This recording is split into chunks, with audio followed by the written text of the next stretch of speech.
tudo passa. Todas as coisas na terra passam. Os dias de dificuldade passarão. Passarão também os dias de amargura e solidão. As dores e as lágrimas passarão. As frustrações que nos fazem chorar um dia passarão. A saudade do ser querido que está longe passará. Os dias de tristeza, dias de felicidade, são lições necessárias que na terra passam, deixando o espírito imortal as experiências acumuladas. Se hoje, para nós, é um desses dias repleto de amargura, paremos um instante, elevemos o pensamento ao alto e busquemos a voz suave da Mãe amorosa, a nos dizer carinhosamente: isso também passará.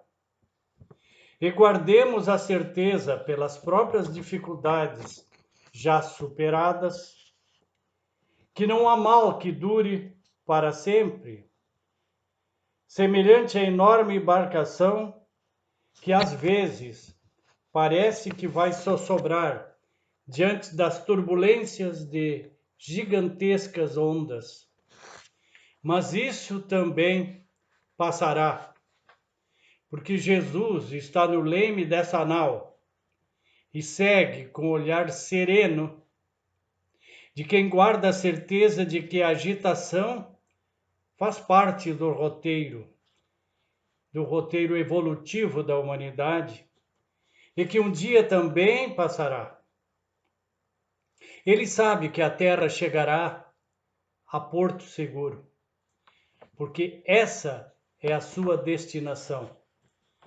Assim, façamos a nossa parte o melhor que pudermos, sem esmorecimento, e confiemos em Deus, aproveitando cada segundo, cada minuto que, por certo, também passará. Tudo passa, exceto Deus. Deus é suficiente. É uma mensagem de Chico Xavier. Não sei se é autoral ou mediúnica, mas não tive acesso a isso, não soube. Olá, meus queridos amigos, minhas queridas amigas, mais uma vez muito obrigado pelo apoio, pela inscrição no canal. Muito obrigado. Hoje falaremos sobre o seguinte tema: somos aquilo que pensamos. E entre os ingredientes do pensamento está a ilusão. Como dizem os hindus, Maya. Ilusão é aquilo que pensamos, mas que não corresponde à realidade. São percepções que nos distanciam da verdade. A pior das ilusões é que temos em relação a nós. A autoilusão que decorre das nossas limitações em perceber a natureza dos sentimentos que criam ou determinam os nossos raciocínios. Na matriz das ilusões encontramos carências, desejos, culpas, traumas, frustrações e todo um conjunto de inclinações humanas. O objetivo da reencarnação é o progresso. Consiste em desiludir-nos sobre nós mesmos através da criação de uma relação libertadora com o mundo material. E é na reencarnação que nós acumulamos estas riquezas. O iludido esconde-se de si mesmo, criando um eu ideal para atenuar o sofrimento que lhe causa a angústia de ser o que é. A criatura foge de si e vive em esconderijos psíquicos, devido ao sentimento de inferioridade que ainda avassala a atual humanidade, os habitantes da Terra. Somos aquilo que pensamos. Um dos recados muito claros do mestre: orar e vigiar, ou orai e vigiai. A gente quase sempre se detém no primeiro, orar, principalmente quando precisa de uma força espiritual. Nós nos conectamos, e devemos fazê-lo mesmo, com as forças superiores, pedindo aquela ajuda necessária para conseguirmos a nossa redenção, muitas vezes de frustrações, de defeitos, de limitações, vamos dizer assim. Mas o vigiar não fica apenas no vigiar o pensamento. Vigiar o pensamento que me vem e vigiar o pensamento que eu tenho em relação às outras pessoas. O pensamento é energia. Se eu posso imaginar, e isso quase é um consenso, que orar é um sentimento a serviço do bem e que consegue efeitos extraordinários, eu também devo, pelo menos, admitir ou até ter a certeza de que se eu amaldiçoar alguém, encarnado ou desencarnado, eu estou utilizando essa mesma força para o mal. E estarei, sem dúvida, fazendo parte de um círculo de lastimável significância, que é o círculo do ódio, do rancor, do desamor. Cada vez que colocamos alguma mensagem nas redes sociais que incite o ódio, às vezes ainda é fake, o que é pior. Não sei o que é pior, mas imaginemos que seja ainda pior. Nós nos colocamos numa corrente de ódio. Não interessa de que lado nós estamos. O lado que nós não podemos ficar é o do ódio, porque nos faz mal. Nos liga com entidades das sombras e nos liga com a doença e com tudo aquilo que atrapalha e muito a nossa vida. O mais das vezes, falando de ilusão, nós criamos um personagem para consumo que os outros vejam. Criamos um personagem, nos colocamos como alguém para os outros, como alguém que nós não somos. Ora, esse personagem, esse outro eu, precisa ser alimentado. E o alimento, em última instância, é a mentira. A mentira do que não somos, daquilo que nós deveríamos fazer e não fazemos, ou fazemos ainda o mal, muitas vezes. E a pergunta que se impõe é: qual o desejo que nos dirige? Qual o nosso tendão de Aquiles? Na mitologia grega, Aquiles foi o maior dos guerreiros. Quando criança, sua mãe o emergiu ou o batizou no rio Estige, tornando-o imortal. A única parte do seu corpo que não foi submersa foi o calcanhar, onde sua mãe o segurava. Qual é o nosso tendão de Aquiles? Qual é a nossa vulnerabilidade, se é que é uma só?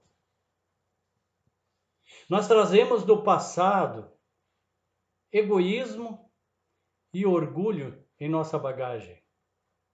Isso faz parte da nossa trajetória e nós, ao chegarmos nessa nova jornada, nós não anulamos tudo aquilo que fomos. Trazemos no corpo mental os bons momentos, as boas perspectivas, mas também as limitações espirituais, os ódios, o rancor, desejo de vingança, o egoísmo. Emmanuel nos diz: egoísmo é o apego da alma ao próprio bem. Orgulho, filho do egoísmo, é a incapacidade de enxergar o valor do outro ou a incapacidade de perceber os seus próprios defeitos. Qual o nosso desejo central? Aquele desejo de todos os dias? Aí está o nosso tendão de Aquiles. É aquilo que nos move. Por quê, tendão de Aquiles? Porque é o que nos torna vulnerável à vida e às relações interpessoais. E as relações com os espíritos desencarnados também. Qual o nosso tendão de Aquiles? Poder, posse, prazer, prestígio.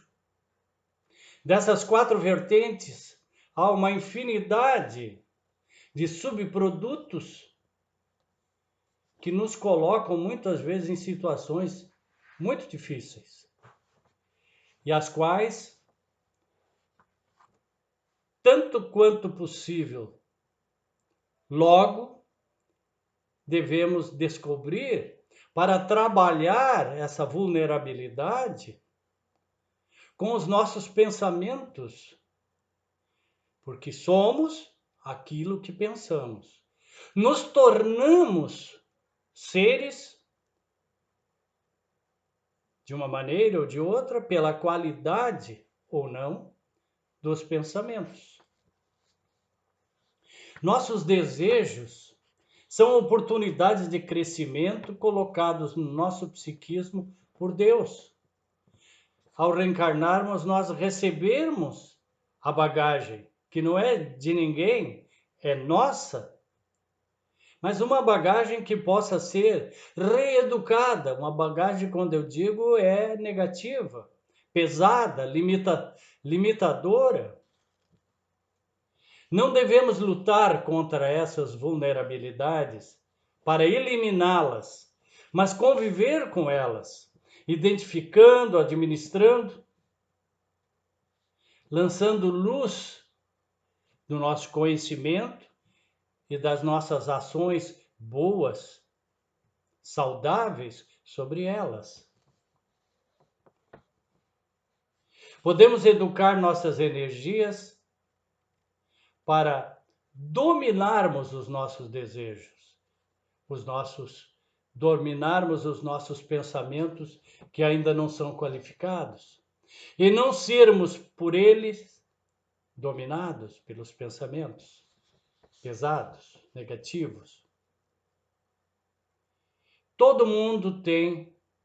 Todas as pessoas têm um ponto vulnerável, a não ser os grandes avatares, que não é a maioria de nós. Senão não estaríamos num planeta chamado Terra, estaríamos em outras dimensões mais elevadas. Portanto, sem repressão, devemos procurar nos melhorar, encobrindo as sombras que muitas vezes norteiam os nossos pensamentos com luz. A definição da física, quando se fala em sombra, é tão somente a ausência de luz. Pois que assim façamos brilhar a nossa luz, colocarmos o candeeiro sobre o móvel, para que brilhe a nossa luz e ilumine aqueles sem as grandes pretensões, né? Mas aqueles que convivem conosco, para que sejamos a luz do mundo, como o mestre disse. Administrar os nossos desejos se chama reforma íntima, que não, em nenhum momento deve se transformar em tortura íntima, que é quando, a serviço de uma reformulação no seu psiquismo, nos seus hábitos, nos seus pensamentos, a gente se torna inconveniente até consigo mesmo. E começa a ver e ouvir espírito em tudo que é lugar, tudo é espiritual. E nós sabemos que nós estamos fincados aqui com os pezinhos num planeta que exige de nós ações telúricas. E que se fosse para ser um anjo, um espírito desencarnado, não precisaríamos ter reencarnado, poderíamos continuar lá onde estávamos. A autotransformação, que é a reforma íntima, ela faz com que a gente construa uma percepção sobre a rocha e tenha a viabilidade de uma libertação. Essa libertação espiritual, que outros chamam de salvação, eu prefiro libertação. Libertação de quê? De nós mesmos, das nossas mazelas, das nossas dificuldades. Passa por pelo menos 6 estágios a libertação espiritual. Primeiro, o despertar. É quando a gente chega à conclusão e diz para si mesmo: eu não aguento mais ser como eu sou. Preciso mudar. Tenho que mudar.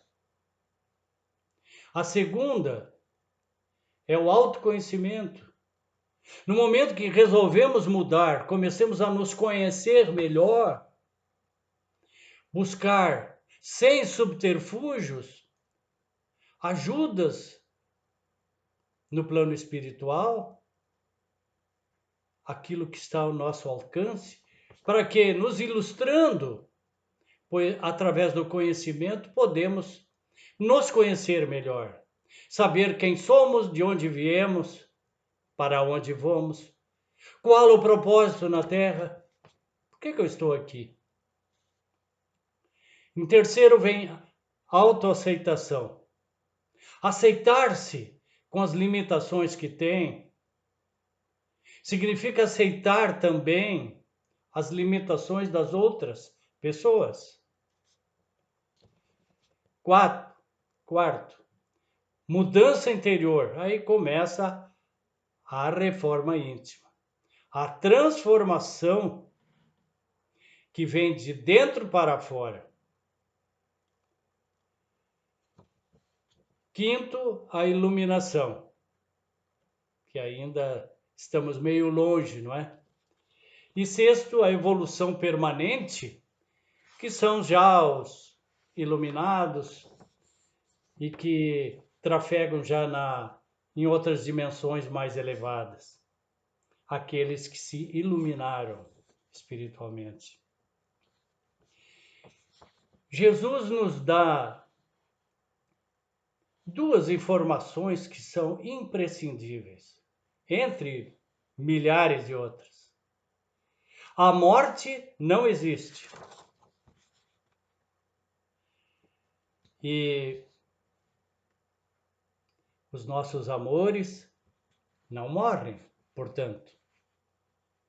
Ou seja, os nossos afetos continuam afetos, apenas em outro estágio.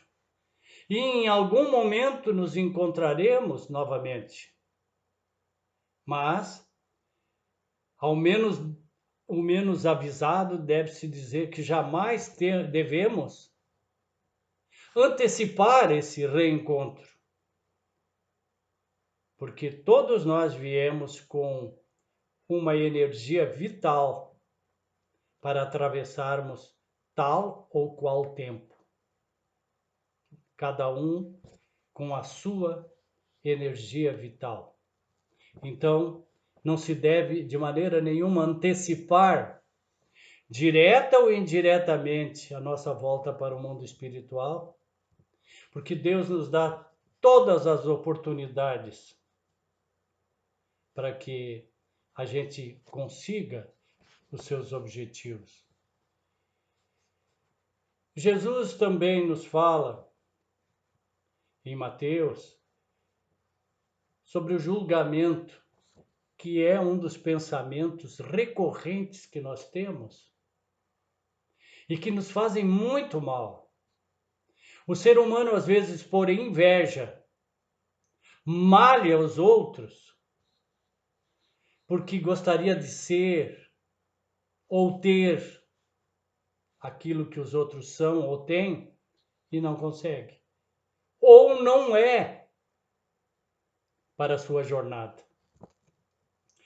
E Jesus nos diz: o juízo com que julgares os outros, serás julgado. E com a medida com que medires, serás medido.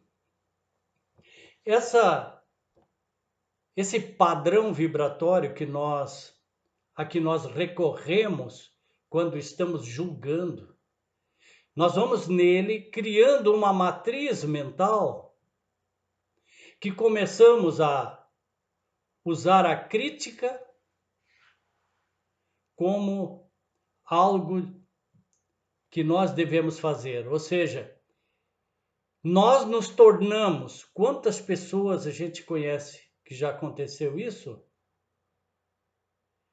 Que se tornam exatamente como aqueles a quem criticam,